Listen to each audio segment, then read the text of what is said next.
বিসমিল্লাহির রহমানির রহিম। Hello everyone, আসসালামু আলাইকুম। সবাই কেমন আছেন? আশা করছি আল্লাহর রহমতে সবাই খুব ভালো আছেন। আমরাও আলহামদুলিল্লাহ বেশ ভালো আছি। বরাবরের মতো আজও আরও একটি ডেইলি ভ্লগ নিয়ে হাজির হয়েছি। আশা করব পুরো ভিডিওটা জুড়ে থাকবেন। অবশ্যই স্কিপ করা ছাড়া ফুল ভিডিওটি কন্টিনিউ করার চেষ্টা করবেন। কোথাও কোনো অংশ আপনাদের কাছে একটু হলেও ভালো লাগবে। আজকে আমি পঞ্চম রমজান থেকে ভিডিওটা শুরু করেছি। তো আমি এখানে কিছু কাজ গুছিয়ে নিচ্ছি। এখন কিন্তু বেলা 1টার মতো বেজে গিয়েছে। আজকে আর সকালে কোনো কাজকর্ম ধরতে পারিনি। আজকে একটু বাসার বাহিরে গিয়েছিলাম। বাচ্চার কিছু কেনাকাটা করতে গিয়েছি। সেই সাথে আপনাদের ভাইয়ার পাঞ্জাবি বানাতে দিয়ে আসলাম। বাচ্চাদের কিছু ড্রেস সিলাতে দিয়ে এসেছি। সব কিছু মিলিয়ে সকালবেলাটা আমার একটু দৌড়ের উপরেই ছিলাম। তো আমি এখানে বাসায় আসার পর নিজে ফ্রেশ হয়ে তারপরেই তো কাজকর্ম শুরু করেছি। আজকে আমি আমার যে আরএফএলের লাল র্যাকটা আছে, যেটাতে আমি থালা বাসন বা আমার প্রয়োজনীয় জিনিসগুলো রাখি, সেটা আপনাদের সাথে একটু শেয়ার করে নিলাম। আর এটা একটু মুছে নিচ্ছি। অনেক বেশি ধুলাবালি হয়ে যায়। প্রতিদিন আমি সকালে একবার মুছে তারপর এই জায়গাগুলোতে আমি খাবারের জিনিসগুলো রাখি। উপরের সাইডটাতে আমি প্লেট বাটি রাখি আর নিচের সাইডটাতে আমি রান্না করার পর যে হাঁড়ি পাতিলগুলো থাকে সেগুলোই রাখি। একদম উপরের সাইডে আমি আরেকটা আরএফএলের তাক দিয়ে তারপর এখানে অনেকগুলো কাপ রেখেছি। যে কোনো কর্নার কাপ দিয়ে সাজাতে আমার অনেক ভালো লাগে, জানি না এটা কেন। আর এই তো নিচের অংশে আমি হাঁড়ি পাতিলগুলো রাখি, যেগুলো রান্না করার পর হয়। ভিডিও শুরুতে আমার প্রিয় আপুদের কাছে ছোট্ট একটি রিকোয়েস্ট করতে চাই, যদি ভিডিওর কোনো অংশ আপনাদের কাছে একটু হলেও ভালো লাগে তাহলে প্লিজ আমার চ্যানেলটিকে সাবস্ক্রাইব করে দিবেন। পাশে থাকা বেল বাটনের অল অপশনটি প্রেস করে রাখবেন। এতে করে যখনই ভিডিও আপলোড করব সবার আগে আপনাদের কাছে নোটিফিকেশন পৌঁছে যাবে। আপনারা চাইলেই সময় সুযোগ করে আমার ভিডিওটা দেখে নিতে পারেন। আমি বাহির থেকে আসার সময় অনেক কিছু বাজার করে নিয়ে এসেছি।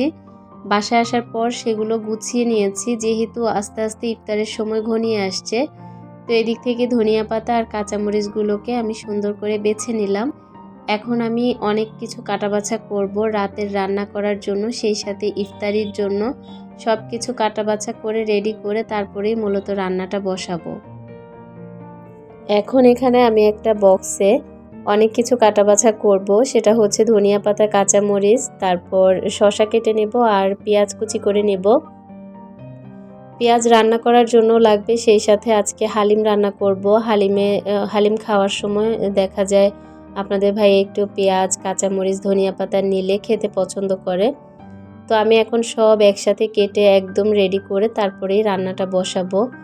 একটা কেটে একটা ধুয়ে একটা রান্না করতে এটা আমি পারি না। আমি যা করি একসাথে করে তারপর ময়লা সব ফেলে পুরো রান্নাঘর পরিষ্কার করে মুছে তারপরে আমি রান্নাটা বসাই। তো এখানে পেঁয়াজ কুচি করার পর কিছু মরিচ ফালি করে নিচ্ছি, এগুলো রান্না করার সময় ব্যবহার করব। আর একটু মরিচ কুচি করে নেব, সেগুলো খাবারের সময় ব্যবহার করা হবে। আপনাদের ভাইয়া সেদিন যে গ্যাস্ট্রিকের খুব সমস্যা হয়েছে ভাজা পোড়া খাওয়ার পর, সেই দিনের পর থেকে গতকালকে তাকে স্যুপ রান্না করে দিয়েছি, বাসার সবাই খেয়েছে।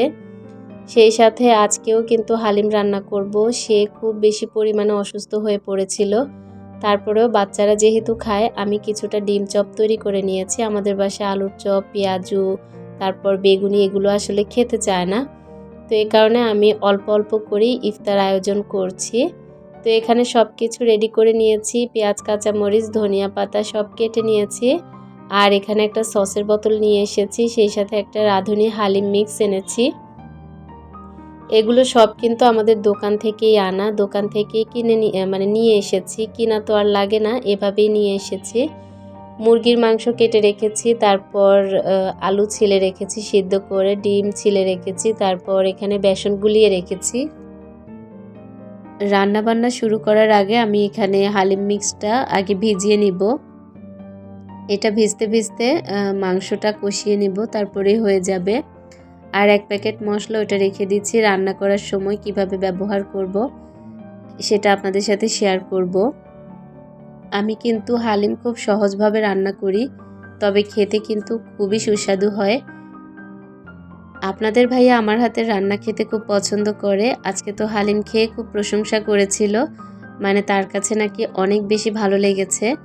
বলল দোকানের লোকজনও এত মজা করে রান্না করতে পারবে না। হাজবেন্ডের কাছে প্রশংসা শুনতে কার না ভালো লাগে, আমার তো বেশ ভালো লাগে। তো সে যখন আজকে বলছিল যে বাবুর্চিও ফেল, মানে শেফও ফেল নাকি, তো এটা শুনে তো আমার কাছে খুবই ভালো লাগলো। তো আমি নিজেও মানে প্রকাশ করি সবসময় যে আমার হাতের রান্না আসলেই মজা। যে খেয়েছে সে আসলেই সুনাম করেছে। আলহামদুলিল্লাহ আজকে নিজের প্রশংসা নিজেই করলাম। এটা যদিও ঠিক না, তারপরেও মনে হলো যে না, আপুদের সাথে একটু বলি। গতকালকে তো শেয়ার করেছিলাম গলার অবস্থা 12টা বেজে আছে, আজকে কিন্তু আরও খারাপ। কথা আপনাদের সাথে বলছি আর কতবার যে ভয়েস কেটে কেটে তারপর ভিডিওতে দিয়েছি, যা বলার বাহিরে। এত পরিমাণে আমার গলায় মানে খুশখুশি শুরু হয়, কথা বলতে নিলেই খুশখুশি কাশি শুরু হয়। তো যাই হোক, কথা বলতে বলতে আপনাদের সাথে অনেকগুলো কাজ করে নিয়েছি। কাঁচামরিচ, পেঁয়াজ আর ধনিয়া পাতা দিয়ে আলুর ভর্তাটা তৈরি করে নিয়েছি অল্প একটু ধনিয়ার গুঁড়ো দিয়ে। তারপর ডিমটাও কেটে রেখে দিয়েছি। ভাবলাম যে মাংসটা কষিয়ে নেই, তারপরে ডিম চপটা তৈরি করে নেব। এখানে আমি মুরগির মাংসটা অনেক পরিমাণে মশলা দিয়ে কষিয়ে নিচ্ছি। সেই সাথে প্যাকেটের যে মশলাটা আছে সেটা অর্ধেক পরিমাণে দিয়ে আদা রসুন পেস্ট দিয়ে দিয়েছি। মরিচের গুঁড়ো, ধনিয়ার গুঁড়ো, হলুদের গুঁড়ো আর পরিমাণ মতো লবণ দিয়ে তারপর এখন পেঁয়াজের মধ্যে ভালো করে তেল দিয়ে একটু ভাজা ভাজা করে নেব। তারপরেই কিন্তু আমি তো রান্নাটা বসিয়ে দেব। আজকে আমার রান্না করতে অনেক বেশি ভালো লাগছে, কারণ আজকে সেরকম কিছুই রান্না করার নেই। হালিম রান্না করা একদমই সহজ। ওই যে হালিমটা ভিজিয়ে রেখেছি, শুধুমাত্র 2-3 বলক আসলেই কিন্তু হালিম রান্নাটা হয়ে যাবে। তো হালিম রান্নার মুরগিটা কষাতে দিয়ে আমি এদিক থেকে ডিম চপটা তৈরি করে নিচ্ছি। আপনারা কিন্তু খারাপ মনে করবেন না, আমি এভাবে করেই ডিম চপ তৈরি করি। তবে হ্যাঁ, আমি কিন্তু ভালো করে আমার হাতটাকে ক্লিন করে তারপরেই ডিম চপটা তৈরি করছি, যেহেতু আমার পরিবারের সবাই খাবে। আমার 2টা পরী কিন্তু আমার পাশেই ঘোরাঘুরি করছে। ওরা আবার এই জিনিসটা খুব পছন্দ করে, ইফতার বানানো। তো আমাকে আজকে বড় মেয়ে বলেই বসেছে যে ও আজকে ডিম চপ তৈরি করবে, তবে ওকে দেইনি। তবে আমাকে কিন্তু অনেক কাজে সাহায্য করে, যেমন ইফতার গুছানো, ইফতার বেড়ে দেয়া, অনেক কিছুতে তারা আমাকে সাহায্য করতে চায়। আমিও কিন্তু আর বারণ করি না। আমারও ভালো, আমার একটু কাজগুলো এগিয়ে যায়, সেই সাথে ওদেরও একটু ভালো লাগে, যেহেতু ওরা সবসময় বাসাতে বন্দী। আমরা যে কয়জন মানুষ তাদের চেহারা দেখা ছাড়া ওদের কিন্তু আর কোনো কাজ নেই। যেহেতু এখন স্কুলও বন্ধ, সবসময় বাসায় বন্দি থাকা হয়। তো ওরা যে কাজটাই করতে চায় না কেন, আমি কিন্তু ওদেরকে কখনোই না করি না। আজকে কিন্তু আমার চুলায় এক চুলাতেই গ্যাস আসছে, মানে আগুন জ্বলছে, কারণ আজকে অনেকটাই গ্যাস কমে গিয়েছে।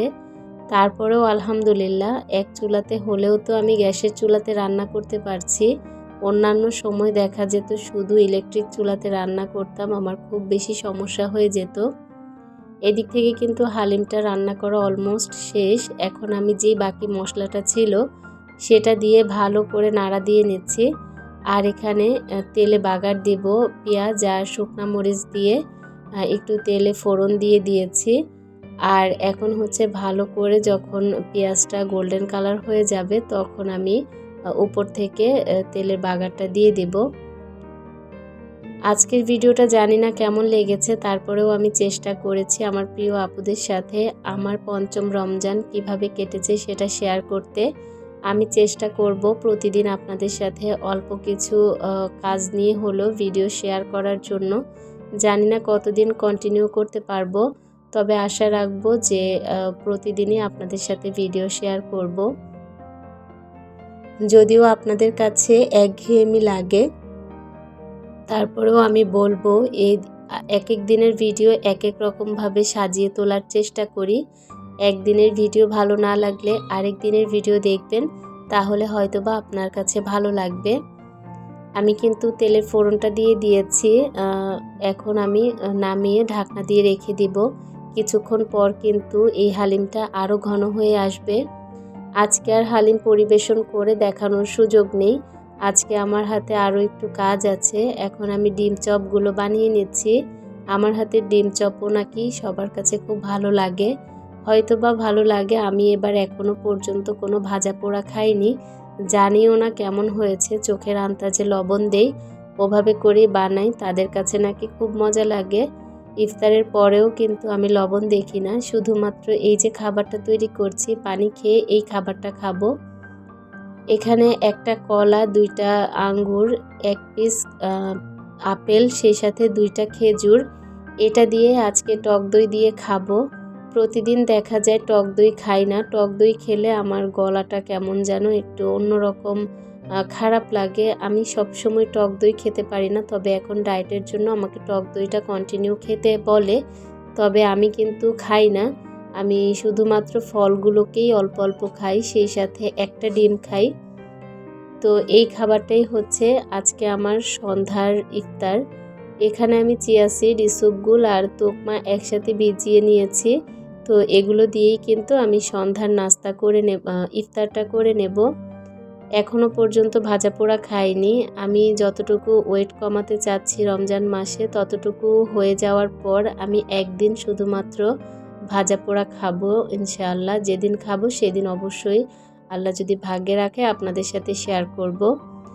আমার এলোমেলো ভ্লগটা দেখতে আপনাদের কাছে কেমন লেগেছে অবশ্যই কিন্তু ছোট্ট একটি কমেন্ট করে জানাতে ভুলবেন না।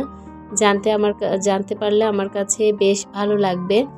ডিম চপের ভিডিও দেখাতে দেখাতে আমার আজকের ভিডিওর একদম শেষ প্রান্তে চলে এসেছি। জানি না সবার কাছে কেমন লাগবে, তবে অনেক ভালোবাসা নিয়ে দেখে যাবেন। আজকের মতো বিদায়, আল্লাহ হাফেজ।